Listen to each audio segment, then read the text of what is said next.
hoy día tenemos la justicia de Dios.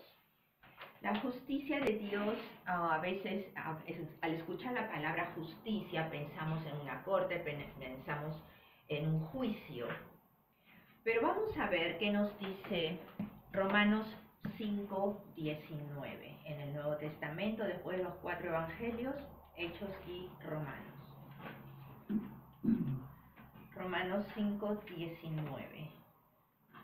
Kilvio, tú estás primero. Okay. Como por la desobediencia de un hombre, muchos fueron constituidos pecadores. Él también, por la obediencia de uno, muchos serán constituidos justos. Okay. Veamos primero en partes aquí. Nos está diciendo que por ese uno que desobedeció, que se rebeló, ese uno sabemos cómo se llamó. Adán. Exactamente.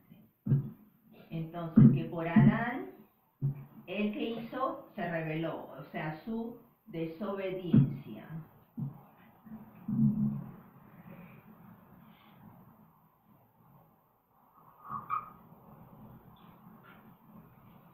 ¿Y qué es lo que trajo su desobediencia? Dice que por ese uno, muchos fueron ¿qué? O se convirtieron en pecadores.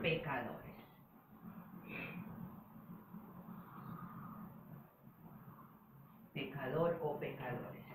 Entonces, tenemos que Adán, siendo el primer hombre, siendo un humano, desobedeció o se rebeló contra la palabra de Dios, contra la regla de Dios, y él se convierte en el primer pecador y toda la descendencia, porque él representa a la humanidad, toda la humanidad se convierte entonces en pecadores también.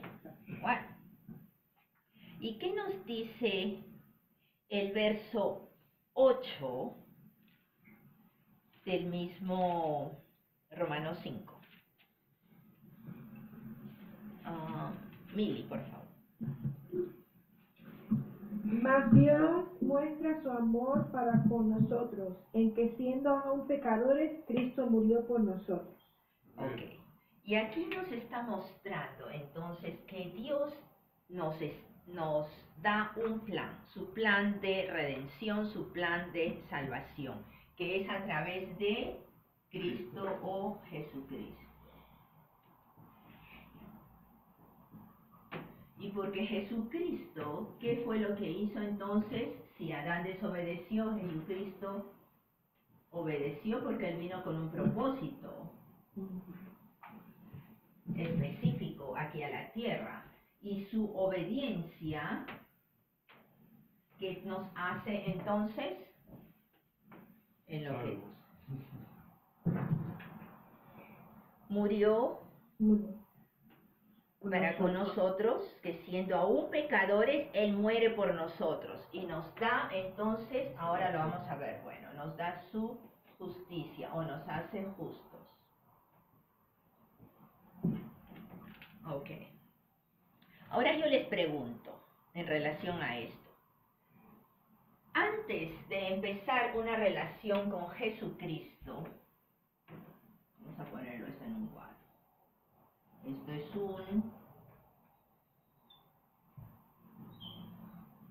un cuadro y otro cuadro. Son dos cuadros, ¿ok?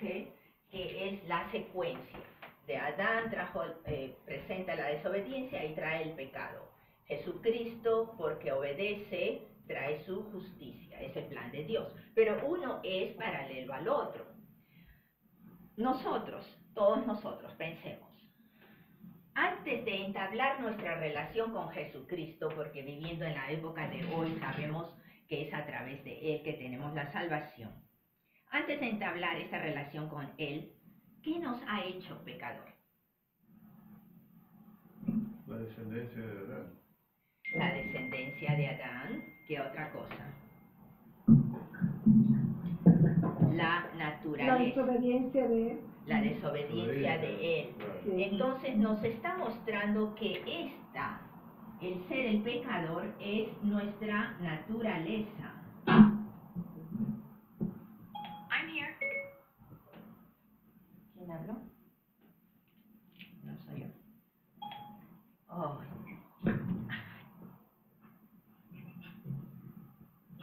Que cree que le estoy hablando. Ha entendido, sí, seguro. Bueno, entonces nuestra naturaleza es la naturaleza pecadora o naturaleza adámica, que también se conoce como tal, pecaminosa. Pero no es que nosotros cometamos un pecado hoy en día para hacernos pecadores. No, porque igual con esa naturaleza vamos a pecar, querramos o no querramos, sea o no estemos conscientes del pecado. Igual vamos a pecar porque es nuestra naturaleza. Les pongo un ejemplo. Nosotros tenemos 2 oídos que funcionan. A todos nos funcionan los oídos, ¿verdad? Ujú. Cuando sabemos qué debemos oír, y la palabra es clara en decirnos que debemos prestar atención, que debemos oír y que no debemos oír. Cuando por ahí escuchamos cosas que no debemos, entonces estamos pecando. Pero escuchamos porque alguien los dijo, no porque nosotros lo buscamos. Justo ocurre que alguien que está cerca a nosotros habló y eso llegó a nuestros oídos, entró a nuestro sistema y nosotros lo recibimos. Entonces, nosotros hemos pecado, pero por escuchar, porque entró a nuestros oídos. Nosotros vamos a poder caminar tapando los oídos constantemente sin escuchar nada. No, es nuestra naturaleza tener los oídos para oír. Y todo lo que escuchamos no siempre es lo correcto, ¿verdad? Bueno, es lo mismo, la naturaleza pecadora la llevamos dentro de nosotros. Y eso es lo que nos hace pecadores. Ahora, el ser pecador, ¿a qué equivale? Cuando te dicen que has pecado, te dicen que has muerto. Entonces, el ser pecador equivale a llevar la muerte, una condena de muerte, ¿verdad? Ya. ¿Están viendo la pizarra todos? Sí. Ah, ok. Entonces, equivale a estar muertos. Es lo que en el verso 8 hemos visto que leyó Milly, que decía que aún en este estado de muerte, en este estado de pecado, es que Cristo viene y Él muere por nosotros. Para justificarlo. Ahora, aquí tenemos 2 clasificaciones del hombre o de los humanos. En la clasificación número 1 del primer cuadro, que es que somos pecadores, y la segunda clasificación, que es la que nos da Cristo, que somos justos. Vamos a poner acá justos en vez de justicia. Que somos justos. ¿Qué significa ser justo?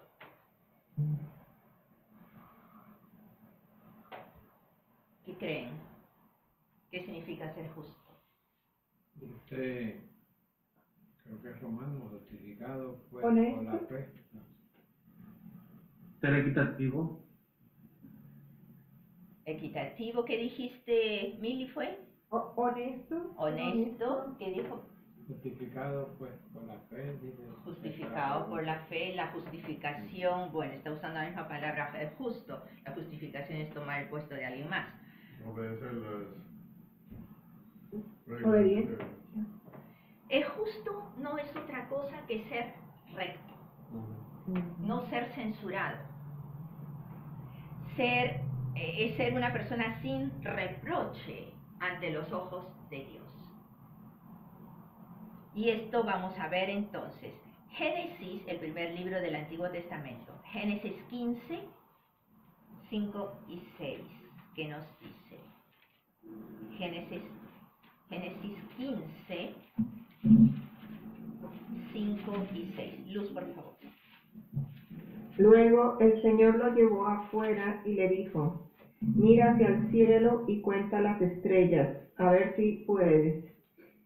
Así de numerosa será tu descendencia. Abraham creyó al Señor y el Señor lo reconoció a él como justo. Además le dijo, yo soy el Señor que te hice salir de Ur. Ahí no. Oh, sí. Entonces, ¿qué nos dice que Abraham, qué? ¿Creyó en Dios? No. Abraham creyó a Dios. ¿Qué nos está diciendo? Creer a Dios es creer en lo que Él nos dice, en lo que Él habla, en lo que Él nos promete. Hay diferencia. Creer en Dios, muchos creen en Dios sin ser convertidos, sin ser hijos de Dios. Pero creerle a Dios es creer, vivir en su palabra, porque sabemos que Él cumple sus promesas. Amén. Entonces nos dice que Abraham, al creer a Dios, ya está demostrando ¿qué? Está demostrando fe. Y por su fe, entonces, es que él recibe la justificación divina, como decía Doroteo. Entonces, ¿qué quiere decir al recibir esta justificación? Que la justicia de Dios se recibe por fe. La recibe aquel que cree y no el que obra. Porque Abraham no hizo otra cosa que escuchar a Dios cuando Dios le habló. Mira las estrellas, ¿las puedes contar? No, son millares. Así va a ser tu descendencia. Y su esposa era estéril. Sin embargo, él le creyó a Dios. Dijo, Señor, en algún momento yo sé que tú vas a revelar tu poder y voy a tener descendencia. Entonces es el creer, es el actuar en fe. Vayamos a Génesis 6 y verso 9. Nelly, por favor. Este es el relato de Noé y su familia. Noé era un hombre justo, la única persona intachable que vivía en la tierra en ese tiempo y anduvo en íntima comunión con Dios. Nos está dando dos palabras acá de Noé. Que él era ¿qué? Era justo. Tal como nos está poniendo Jesucristo hoy en día. ¿Cierto? Que Noé era justo y que él caminó con Dios.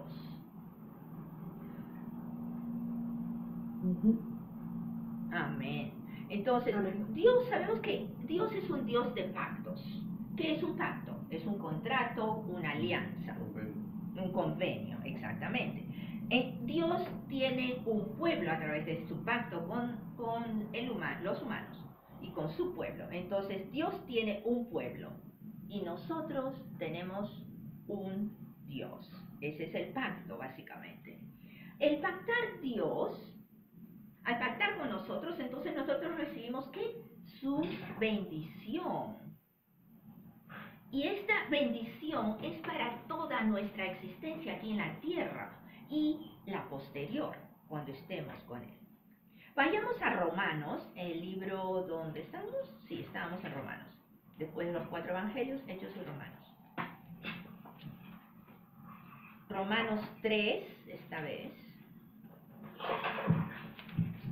Y versos 21 y 22. Romanos 3, 21 y 22. Doroteo, por favor. 21 y 22. Ya. Pero ahora, aparte de la ley, se ha manifestado la justicia de Dios,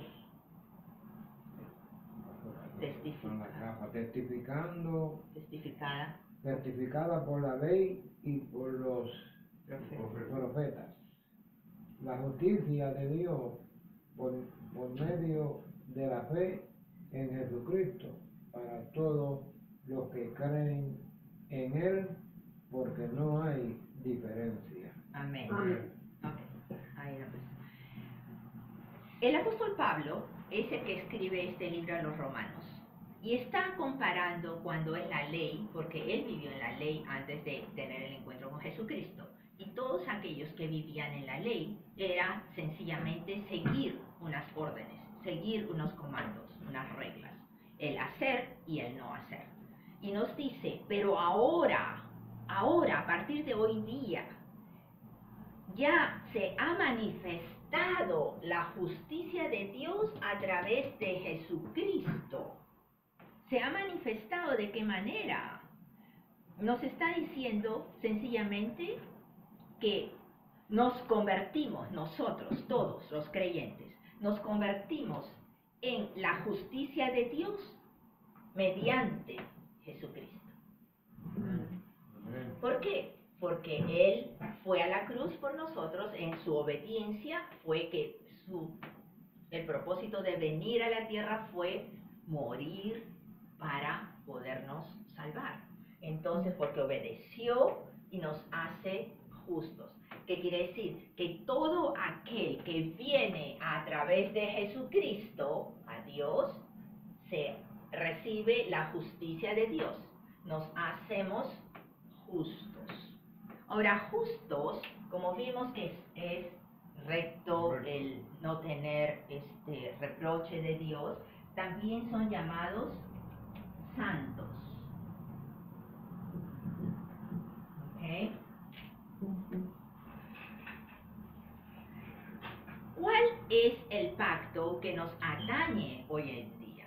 ¿Cuál es el pacto que nos afecta o el que nos corresponde hoy en día, siendo el cuerpo de Cristo? Entonces, lo que se dio en la cruz más de 2000 años atrás. Aquí puse la línea cronológica de la humanidad. Cuando empieza con Adán hasta Noé, pasaron 1600 años, una prox, en donde ya vimos que Noé era también justo a los ojos de Dios. El justo no quiere decir que es perfecto. El justo es sencillamente vivir bajo la mirada y las reglas de Dios. ¿Ok?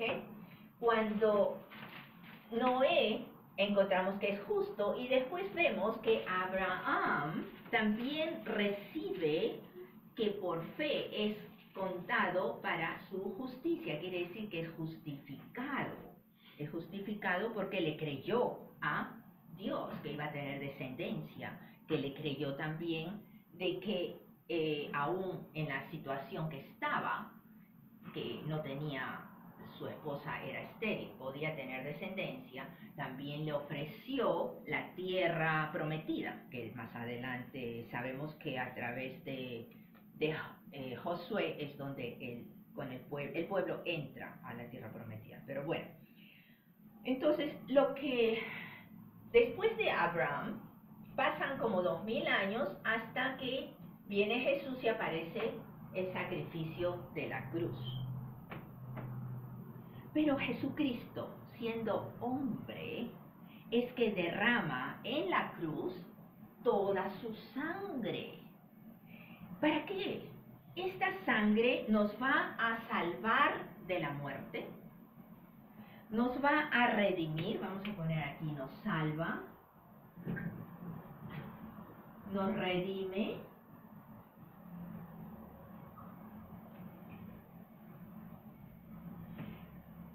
¿qué es la redención? El salvarnos de la muerte. Ya vimos que estamos condenados a la muerte, o sea, estar viviendo toda nuestra vida eterna lejos de Dios. Ese es el morir. Pero Él nos salva y nos acerca nuevamente a Dios. Entonces Él nos salva con la cruz, con su sacrificio de la cruz, nos salva de la muerte, nos redime, que es que nos compra con la sangre, nos compra de regreso hacia Dios. Nos limpia. ¿Por qué nos limpia? Porque estamos sucios de pecado. Nos dice la palabra que a través de la palabra, quien escucha la palabra, la recibe en su vida y la aplica, ya somos limpios, ya somos limpiados a través de la palabra divina. Entonces Él nos limpia, luego nos purifica.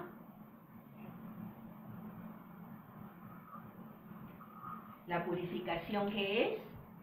Una limpieza profunda, generalmente la purificación de todas las cosas, el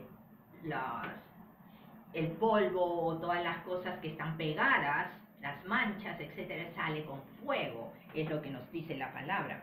Pero aquí, ¿qué quiere decir la purificación? Eliminar toda imperfección, devolviéndola a su estado original. ¿Y cuál era el estado original del hombre?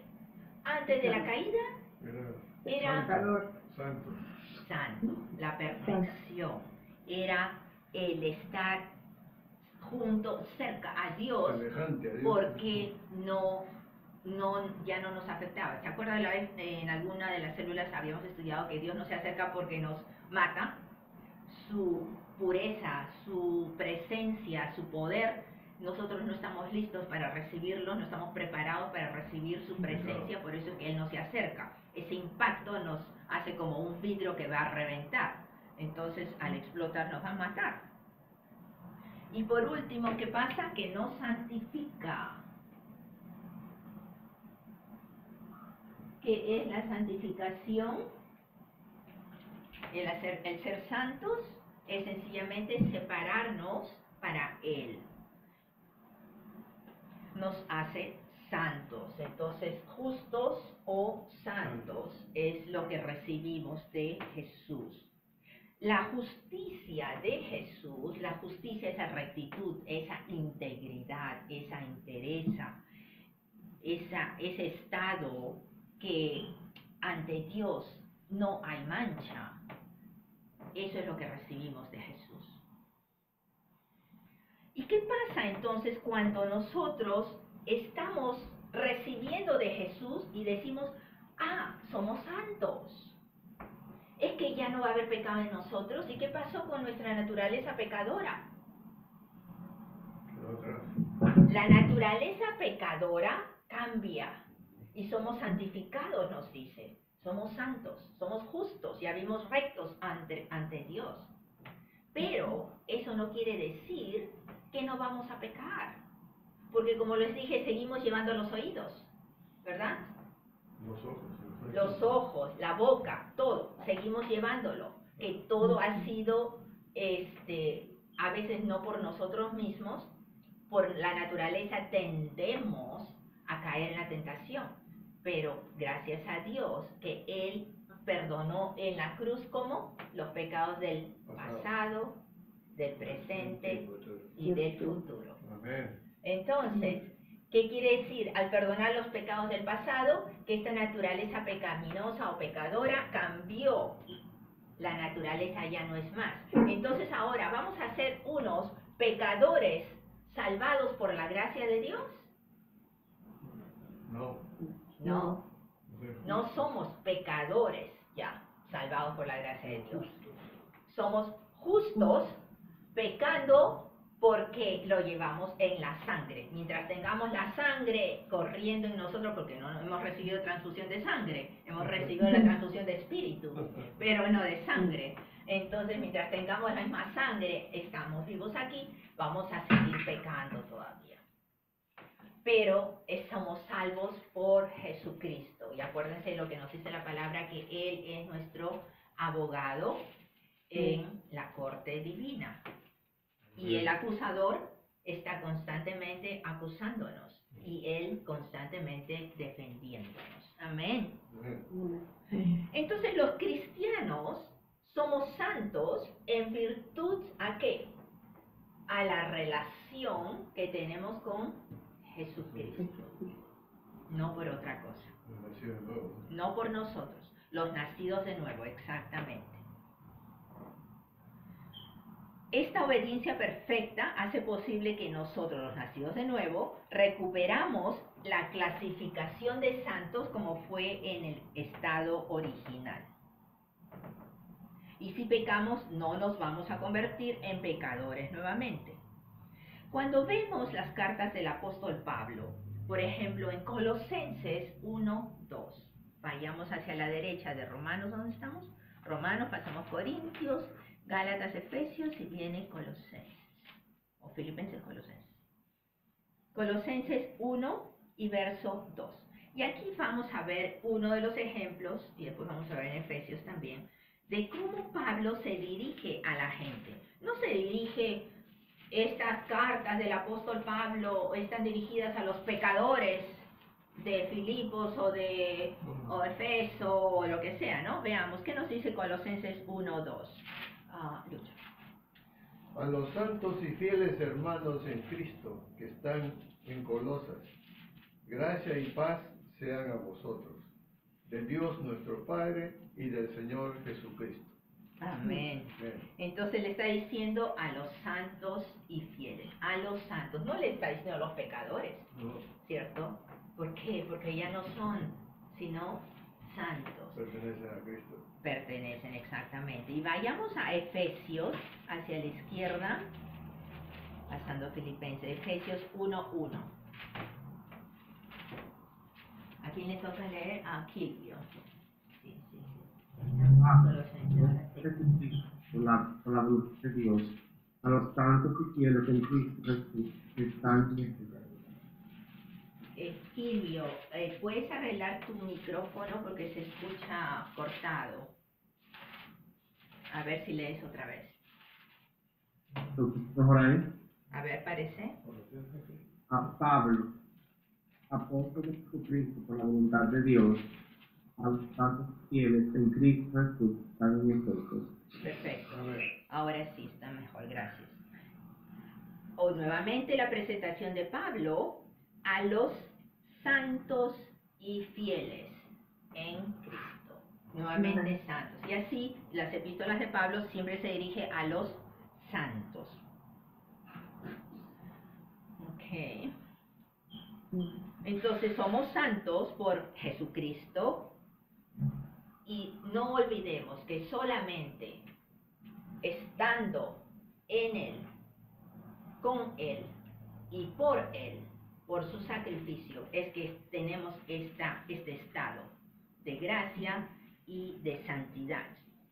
Pero de no ser así, de no estar en Él, con Él y por Él, ¿qué va a pasar entonces cuando puedes tirarte a orar horas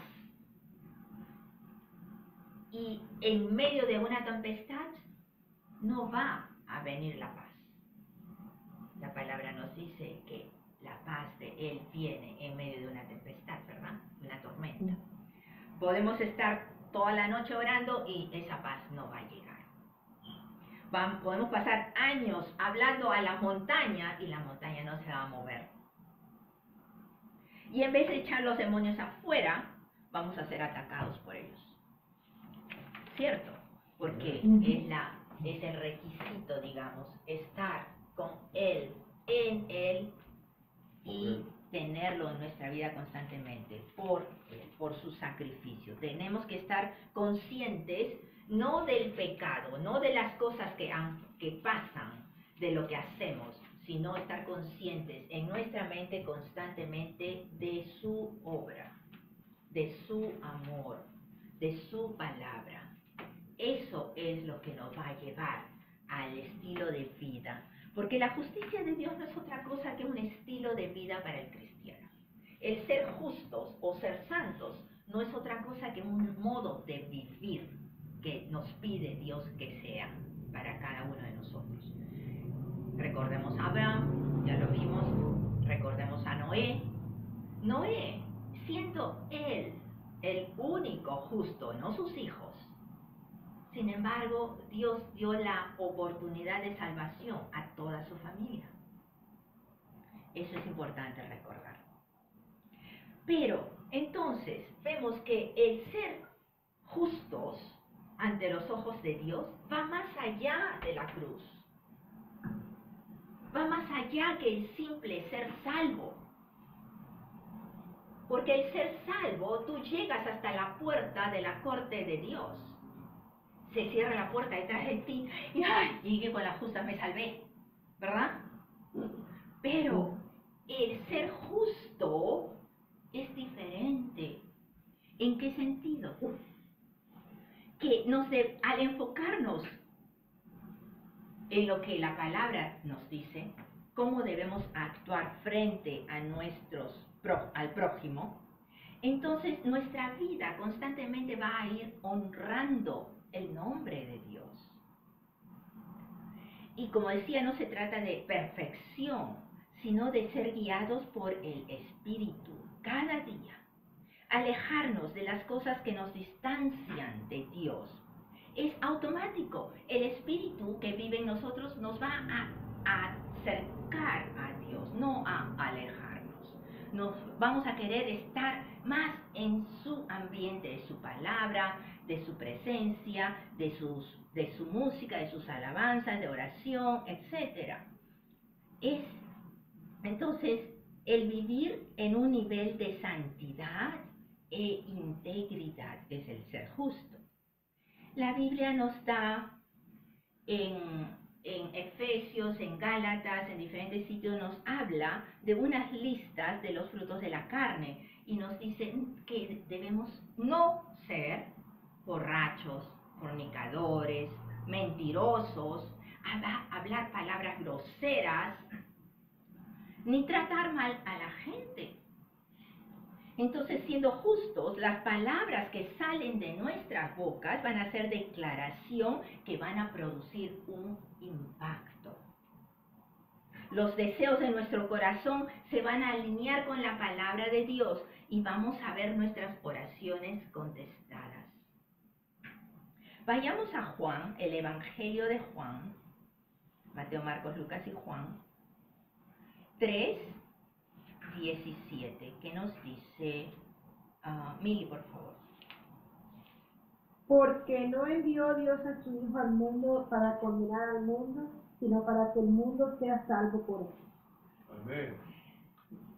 El mundo ha de ser salvo solamente a través de Jesucristo, el Hijo de Dios.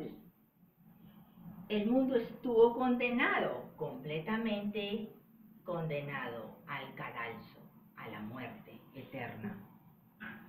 Pero Dios, a través de su Hijo, encontró ese camino para acercarse nuevamente a nosotros.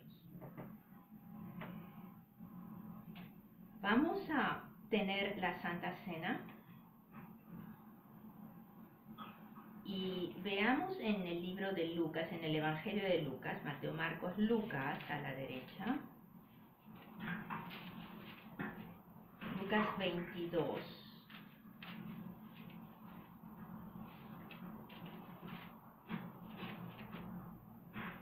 Lucas 22, 19 y 20 es lo que vamos a leer en un momentito.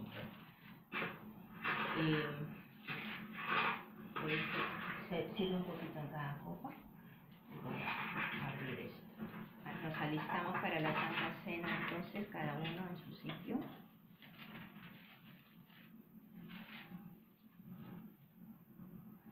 Y quise poner la Santa Cena al final, después de esta enseñanza, para hacer la reflexión de acuerdo a lo que nos dice la palabra, lo que hemos aprendido en la cruz. Solamente terminamos en lo que es, cuál es el efecto de la cruz, por qué necesitamos esa cruz, es la salvación y lo que significa la salvación y la justicia de Dios, porque la justicia la recibimos, ya vimos, es a través de Jesús, nuestro Salvador, pero Él nos da su posición, nos da su rectitud, su integridad, y eso debemos recordar en nuestras vidas. Leamos Lucas 22, 19. ¿A quién le toca leer? A Luz. También tomó pan y después de dar gracias lo partió, se lo dio a ellos y dijo: Este es mi cuerpo, entregado por ustedes. Amén. Hagan esto en memoria mía. Amén. Cortemos. De la misma manera tomó la Espera, copa. solo 19. Oh, Ok. Cortemos el pan.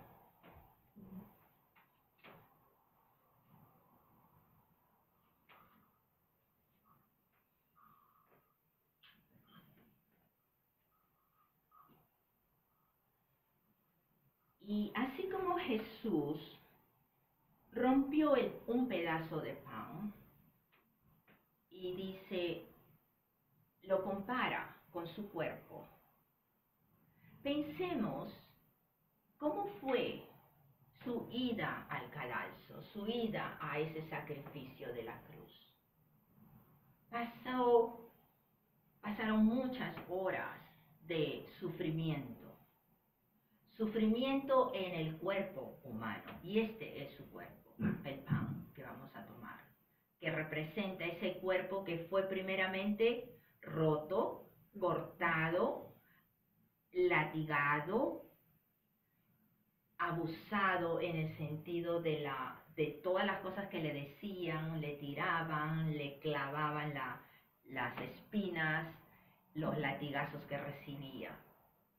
Pero en la Santa Cena hay dos partes, y esto es lo importante que nos pide el Señor, que separemos en nuestro entendimiento y a la hora de tomarlo.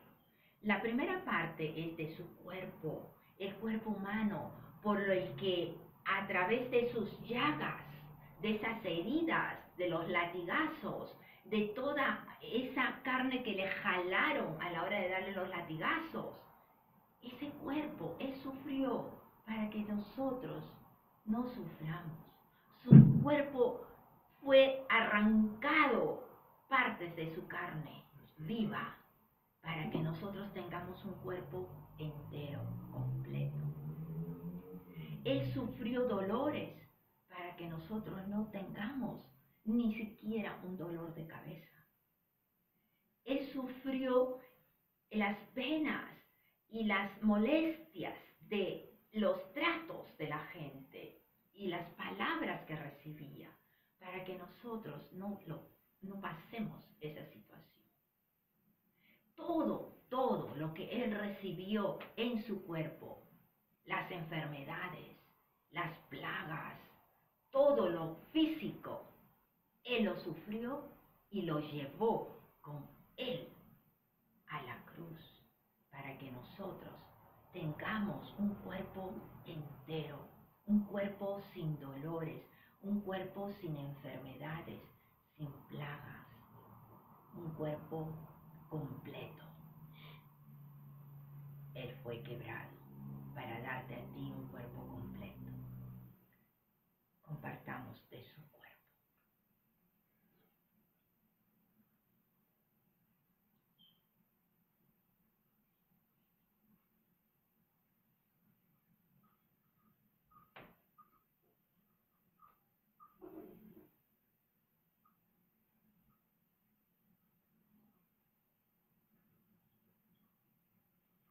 El verso 20 que nos dice Nelly, por favor.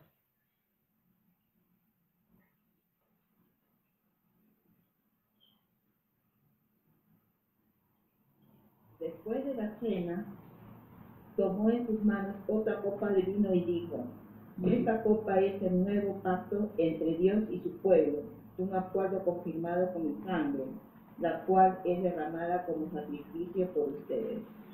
Amén. Amén. El vino o el jugo de uvas. El vino es la uva prensada, sale del jugo de la uva. Representa su sangre. Su sangre derramada para nuestra salvación. Su sangre derramada para acercarnos a Dios Padre, para entregarnos nuestro puesto original de cuando fuimos creados antes de la caída de Adán y Eva. Esa sangre, por el sufrimiento que Él tuvo que pasar para que nos limpie, pero fue parte del pacto con Dios Padre. Dios es un Dios de pacto, vimos. Y esto es lo que selló ese pacto. Su sangre sin pecado, su sangre perfecta, dio ese sacrificio perfecto. Compartamos de su sangre.